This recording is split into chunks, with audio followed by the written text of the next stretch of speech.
Shalom.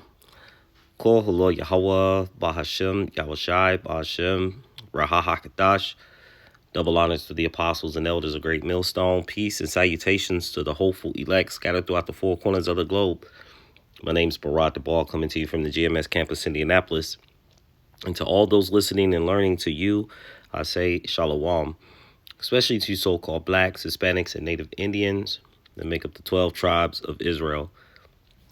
Today, came across a video and just brought some things back to mind, some things in memory. As you can see in front, it says the man in the house rule. This was something in which I can say when I read, some of this, that I can say that myself and maybe many others were greatly affected, by this rule. Coming up in the projects, the neighborhood, the projects, the apartments, where many of the people I was associated with, some close friends, some associates, practically the vast majority, if not all, living in the neighborhood were single parent homes. And in those single parent homes, they had, it was the mother who was raising them.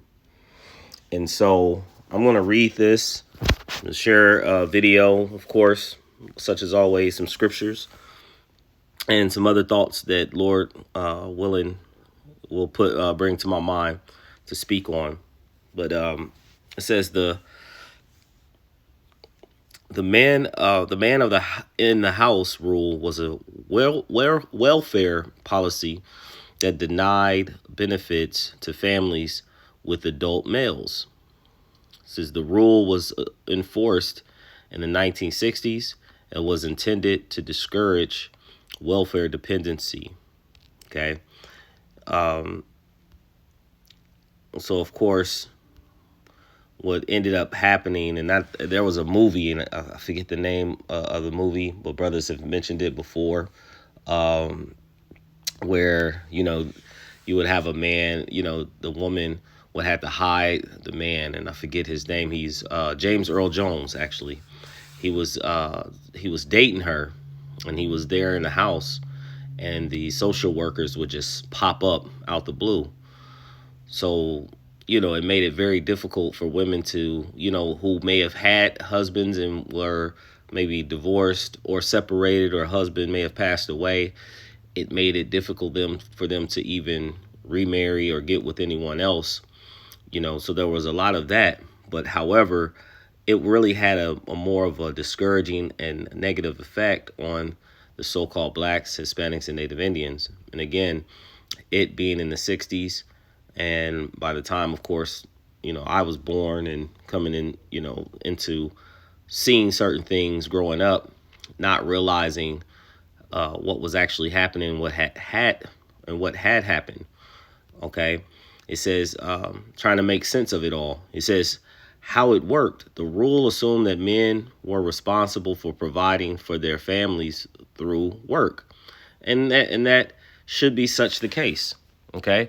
The men are the providers. They are the protectors. They are the ruling, class as far as their household. And so, but as you're going to find later, they were systematically, especially the Negro, the so-called Negro tribe, so-called African Americans, they were systematically targeted. Okay. And then it says, here it says, the rule denied benefits to children who otherwise qualify for welfare if their mother lived with or had relations with an able-bodied male. So even as myself, was under growing up, got to a certain age where I was almost 18, becoming 18, and it was like, had that going on as far as with my mom. It's like, oh, you're 18, and they're gonna be looking at, looking at your looking at income and needing to work and just all kind of things that came along with being recertified and all of these things, right? And so it calls for a lot of women to cleave on more to the system, okay, and not need a man or have faith in relying on a man to actually take care and provide, or to even have the being able to just bank on the bare necessities, okay? Because again, having the father in the home is a big deal, okay? And of course, Esau Edom, so-called white man, created these rules with the targeting audience to actually direct, their eye on a particular people. And it says, I'm gonna read here. It says, in 1968, the Supreme Court struck down the rule in the King v. Smith. The court ruled that the rule was contrary to the goals of the Aid to Families with Dependent Children, AFDC program. Impact. The rule broke up families and forced tenants to choose between family and housing. The rule was part of the border attempt to push families out of predominantly black central cities and toward white suburbs. So as you can see, it says with the impact, okay, to break up families. So let's get this. This is the book of Isaiah, chapter 10, verse 1 through 3. It says, woe unto them that decree unrighteous decrees and right grievousness which they prescribe. Okay, so that was an unrighteous decree. They wrote that out, and they had they already had an intent on what they were looking to do. All right, and who it would affect. It says to turn aside the needy from judgment and to take away the right from the poor of my people, and the poor of his people, taking away the right, not judging righteous judgments within the matters. It affected the children of Israel greatly.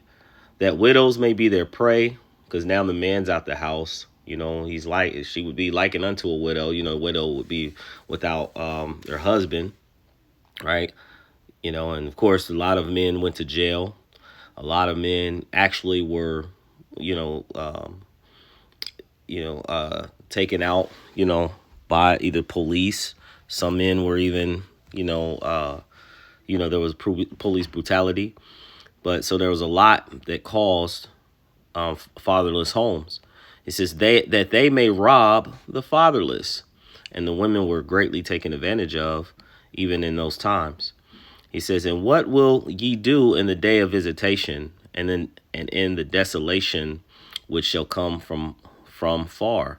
To whom will ye flee for help, and where will ye leave your glory? So, of course, this is shame that's being placed upon the glory of this people, right? Like we bring out all the time in Obadiah. It says, for thy violence against thy brother Jacob, shame shall cover thee, right? Amos talks out for 3 transgressions of Edom, and for 4, right? All the things these people have is a perpetual hatred. And with the power in their hands, they used it by creating different policies and legislations to move people around a certain way. And they would provide, benefits to the woman at mass scale, to the point that, the woman, not dealing in wisdom, would rather take what's given to them by the government than to keep their family together. And so as a result, a lot of cases you would have a lot of baby daddies. These are some reproach or bywords of sorts, proverbs that would be placed on the so-called black man. Deadbeat dads, baby daddy. There was a song, "You're Not My Baby Daddy." Other men would come into play. and the kids, would there would be a lot of issues there with the kids saying like they're not my daddy. Okay. Child support. Okay. There's this thing, where uh, the system would then tell the woman you need to give a name and put that man on child support, whereas the system would benefit greatly, from the funds that will come in, and they were to so-called allocate the funds rather than the woman dealing directly with the man. So that broke up homes. Okay, here's let's get a quick. Well, I pulled this up. Okay, I said I was just looking at deadbeat dads, and then I came across an absent father. It says can have a profound impact on a child's emotional, physical, and social development. All right. It says emotional impact, low self-esteem. Children may feel worthless, abandoned, and rejected. Anxiety and depressed. Children may experience depression and anxiety. Self-doubt. Children may lack trust in others and have difficulty managing their emotions. And of course, if it wasn't for the healing ointment of Yahweh Bashem Yahushai, many of us men today would be dealing with these things on a heavier level. But because we have the scriptures and Yahweh Shai has given us comfort to show us why we're why these things happen unto us. Okay. And it says social impact, behavioral problems. Children may have more difficulty making friends and may act out in other ways. So we're talking about a lot of things that happen that they say about my children when we talk with the teachers. And they always say that you guys are raising them right. You guys are doing a really good job. And of course, first and foremost is Yahweh, why Yahweh Shai. But then they would always talk about how relaxed they are. In other words, like they seem to be very chill children. And then this particular teacher, was saying how there was some children who just gets up and they disrupt class, and they're always in trouble and they're moving around, and of course, as we would hear this more and more, we start to find out more and more when we go to different meetings, and I would show up and the teachers would be, the fathers. So it was always a thing that was going on where you would always go to these events and you would hardly see the fathers there. Now, in many cases, if it was so-called whites, it would be assumed that the father was working, but if it was the so-called blacks, it was that the father wasn't in the home. So it impacts greatly, okay, when the father is not in the home. Okay, it says academic problems. Children may have more trouble with reading, math, and thinking skills. Substance abuse. Children may be more likely to abuse drugs and alcohol. Other impacts. Delinquency. Children may be more likely to offend and go to jail as adults. And you can see that rampant within the so-called Black, Hispanic, and Native community. A lot of the Hispanic tribes, they typically, have a more of a foundation with, father, uncles, and things like that in the house and ranges. So, but of course, they have their own, there'll be other sets of problems that come along with it, but they do get affected by it as well. It says identity issues. Children may struggle with their identity, trust, and intimacy. Now, of course, the Lord, he said, I would, in Jeremiah chapter 17, verse 4, he says, I will discontinue you from your heritage, right? We have become not a people unto the Lord. Okay. And we lost our identity. And just thinking of that, when we didn't have Yahweh Ba'Shem Yahushai, we had low self-esteem.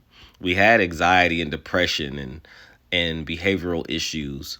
Then we come in the Lord through Yahushai brought us comfort of the scriptures. Okay. And so a lot of things that we were doing in our past life, when we came into this understanding, we then start to become cleansed, as it says in Psalms 119 verse 9, wherewithal shall a young man cleanse his way, by taking heed thereto according to thy word. And the Lord actually, and it's kind of going a different way. I just wanted to mention this. Like I said, things the Lord put in my spirit. How in Proverbs, I believe it's Proverbs 3, where he mentions my son.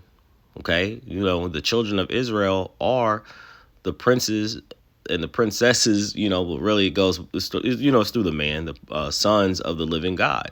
And that sons goes into daughters as well. It encompasses the whole nation. Okay. But it starts with the man, and he tells you, my son, keep my laws, keep my ways. Right. And he'll tell you, for length of days and long life and peace shall be added unto thee. So though we're in this situation and we have all the, under Esau, Edom, under the enemy, we do have comfort, through the scriptures. And so it says, and we have our identity. Okay. And we now know who not to trust and who to trust, which is the Lord, Yahweh and Yahweh Shai. It says, attachment issues. Children may have difficulty forming healthy attachments. Healing from the impact of an absent father is possible. Some recommendations, it says, believing in your ability to heal, seeking help, becoming self-aware, forgiving, let go, and trusting. The main important thing is having Yahweh Ba'Shem Yahushai, because if you don't have him, you are walking dead anyway. So this is the book of Sirach, chapter 30, verse 3. He says, he that teacheth his son grieveth the enemy. So, of course, we're behind enemy lines. We were brought here as slaves. We found that we are perpetually hated, and that Esau, so-called white man, is the ultimate enemy to Yahweh and Yahweh Shai and everything that's connected to him. Okay, all of life, actually. And so what does he do? He attacks everything that's of the Most High. And, of course, the children of Israel, the seed of Israel, would be no different. And so getting the man out of the home would be, as you've seen previous, would be a great ordeal. And it would impact generationally. Okay. He says, and then this is the thing. It grieves him to see a man teaching his son. Okay. It says, before his friends, he shall rejoice in him, and to rejoice in your kids, to see them do well. And in the kingdom, that's when we're really going to have joy of our children. And that's going to really grieve them devils, right? When they are now placed underfoot in servitude, and then they see how through Yahweh Shai and the 144,000 men, how things are supposed to be, and how all the nations would become blessed and be happy that the children of Israel through Yahweh Shai are in rulership. As it tells us in Proverbs chapter 29, verse 2, it says, when the righteous are in authority, the people rejoice. But when the wicked beareth rule, the people mourn. And that, what we read previously, is part of the mourning, is that they're creating these unrighteous decrees. It says, though his father die, yet he is as though he were not dead, for he have left one behind him that is like himself. So, of course, reading further, while he lived, he saw and rejoiced in him, and when he died, he was not sorrowful. So, again, the main thing is to show you that the enemy Oh, read more. He says, he left behind him an avenger against his enemies, and one that shall requite kindness to his friends. So you see, so it there's lessons that are being taught, by your father, and how to be, who to watch out for, protecting the children, okay, keeping them in the watchful eye, especially the children of Israel, okay. And when we're not taught those things, it's easy to be preyed upon by the enemy and be taken out. So this is got a few more scriptures. Let's get this video really quick, and then I'll pull up a few more scriptures, and then we'll end there. Here we go. Did you know the U.S. government once penalized black families for having fathers in the home? And the effects are still felt today. During the 1960s and 70s, public assistance programs such as welfare and housing aid included what was called the man in the house rule. Under this rule, a woman could not receive government assistance if a man, even the father of her children, was living in a home. This forced thousands of black families into a heartbreaking choice: stay together and struggle financially, or separate so the mother and the children could receive benefits. For many black fathers, this meant 1, being forced out of their own homes, 2, struggling with unemployment due to discrimination, and 3, watching their families suffer economically despite their best efforts. Even though the rule was eventually struck down, the damage was already done. It contributed to generational poverty. Instead of building black wealth, black families had to survive on unstable government aids. It contributed to fatherless households. This policy incentivized single-parent homes, leading to a rise in a father absence. And then 3, mass incarceration. As economic opportunities shrank for black men, many were funneled into the prison system. How does it still affect us today? Well, black families still face economic disadvantages due to lost generational wealth. The stereotype of the absent black father was largely created by policies like this, not by choice. In reality, black fathers are among the most involved parents when present. Government policies still shape black wealth and family structures, making it critical to understand history and advocate for our economic empowerment. Well, what's the solution? We got to build our own economic power. We got to practice collective economics, invest in circulating our dollars within the community. We got to have more financial literacy, teaching wealth building strategies and dependency. And we need to have real estate ownership to secure land and assets for our future generations. We must reclaim our financial independence and rewrite our family legacy. The past does not define us, but understanding it helps us shape a better future. Now stay woke, wealthy, outstanding, knowledgeable, and empowered, and let's continue to build. Now drop a black fist in the comments and share with others who need to know. All right, so it's really enough. That's it on that. But as far as creating black wealth and money within the community, and some of the things she just mentioned toward the end there, as long as we are under the devil, who rules over us, we will never get to a point of having the economic wealth and prosperity. It's been shown. We've done various several videos and barely skimmed the surface of how we've had landowners. We own land. We were promised a 40 acres and a mule. We were promised and many lands were taken from the so-called blacks, Hispanics, and Native Indians. They had built just Tuskegee experiments. You had the experiments in Guatemala where syphilis and things were injected in the men. And so, of course, they own the land and they charge they taxes. So, of course, they could at any point hike up taxes, make it very difficult. Many black farmers had their land taken from them.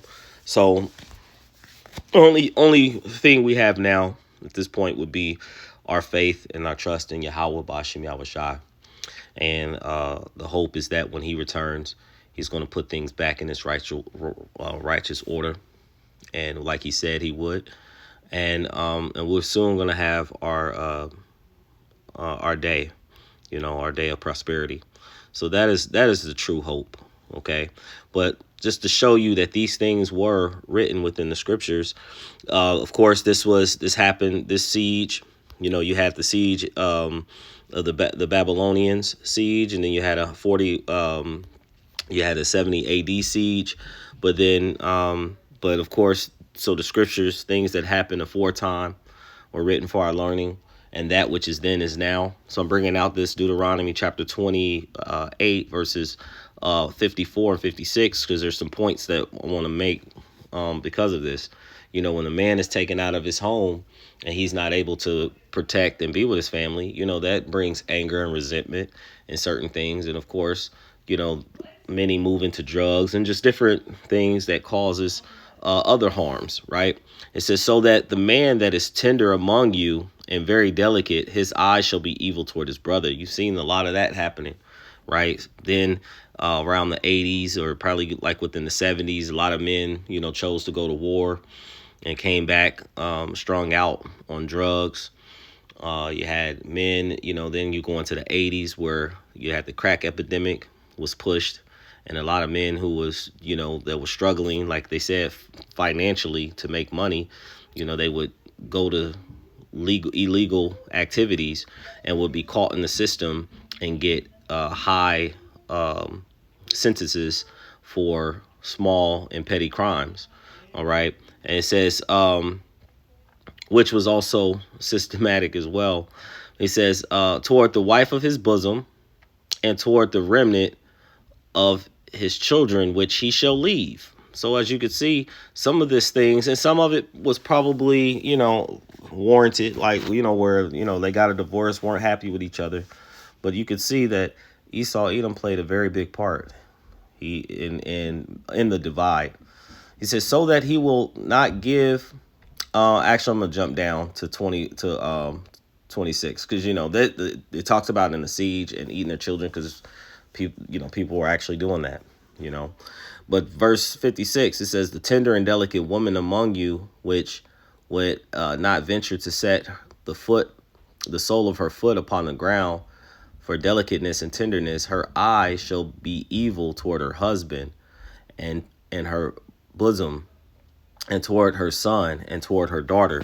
So just to show you, when you are, behind enemy lines, when you are besieged and when you're stressed, and you have the enemy above you, these things come about. Okay. This is the book of,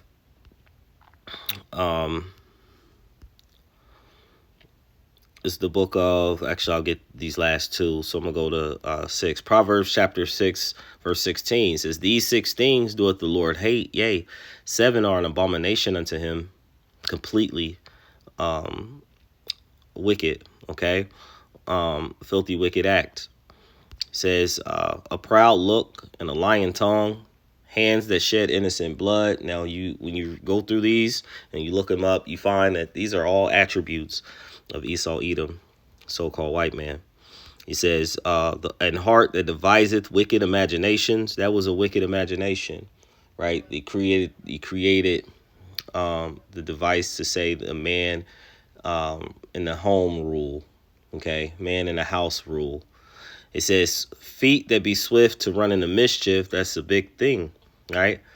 They would come in and check on a house to see, look around within your home to see if the man is in the house. And if it was a man there, they'd kick you out a lot of times, take your subsidies.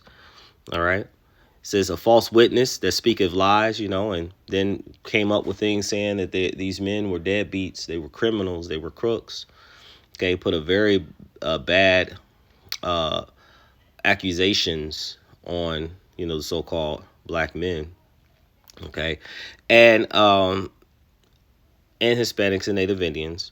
It says, and he that soweth discord among brethren. So you made a disconnect between the brothers, eyes being evil toward each other, toward his wife toward the husband, and to the children. Okay. So a lot of these things were systematically created. This is the book of Isaiah chapter 32 verse 7. It says the instruments also of the churl, which is a brutish, wicked man, are evil. He deviseth wicked devices to destroy the poor with lying words, even when the needy speaketh right. So we're speaking these things. We're just saying this is how he is. Okay? This is the truth. This is what he's done. All right? But you see, he purposed many of his devices, like the in the house rule, to destroy the poor. All right? And who are the poor? So-called blacks, Hispanics, and Native Indians. All right? And then it said, and there's a scripture say if he's not good to himself, how would he be good unto you? It doesn't say it in those words, but that's the frame, And then today, many of our people still put their trust in him. All right. And so here's a sentiment. Who will pity a charmer that is bitten by a serpent, or any such as come nigh wild beast? Because he is a brutish, he's like a beast, and he is a serpent, okay? And it says, so one that goeth to a sinner and is defiled with him in his sins, who will pity? All right, so when we make these contracts, these covenants and agreements with him, families get broken up, okay? As you can see, it says, for a while he will abide with thee, but if thou begin to fall, he will not tarry. Okay, this is a point I want to get here. An enemy speaketh sweetly with his lips, with his policies and telling you he's going to have these different reforms, right? But in his heart, he imagineth how to throw thee into a pit, how to trap you, okay? How to snare you, get you caught up. Now you have debt, or now you've relied on the system so much. Now we're at the time where they're now taking these things from these women. They're talking about taking EBT, food stamps, changing child support, certain taxes and subsidies and things like that. So there's a lot that's now they're talking about taking, all right, leaving these women, gave these women a feminist ideology that they don't need a man, okay? So it says, to throw thee in a pit, he will weep with his eyes, but if he find opportunity, he will not be satisfied with blood. So he looks for an opportunity to strike. Again, he's a serpent. It says, an adversary come upon, if adversity come upon thee, thou shalt find him there first. Hey, I got an issue. I got a solution. And he's the one that creates it. Okay. It says problem, reaction, solution. Okay. It says he creates the problem. There's a reaction, then he comes with a solution. It says, though he pretend to help thee, yet shall he undermine thee. So when he came with this, it was an intent that seemed very beautiful to help the families, but in actuality, it was an intent to devise a crafty, wicked decree to push forth that he already prescribed. He already had it set. We're to get the men out of the home. Okay. It says, he will shake his head and clap his hands and whisper much and change his countenance. Then he's looking at you like, look at them. They're all on drugs. They're all, right, shaking their heads. Okay. And it says, that's pretty much it. So I'll read that last verse. Sometimes it always gives me a problem going back.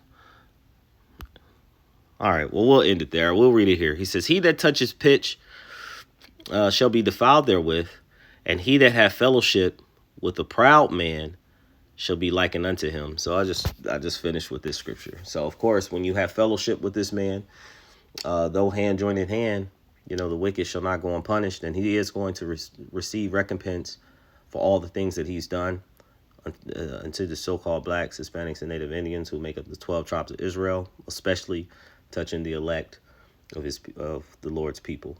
So I hope this lesson was edifying, uplifting, of some sort, exhorting of some sort to the elect body of true believers in Yahweh, Yahweh Shai.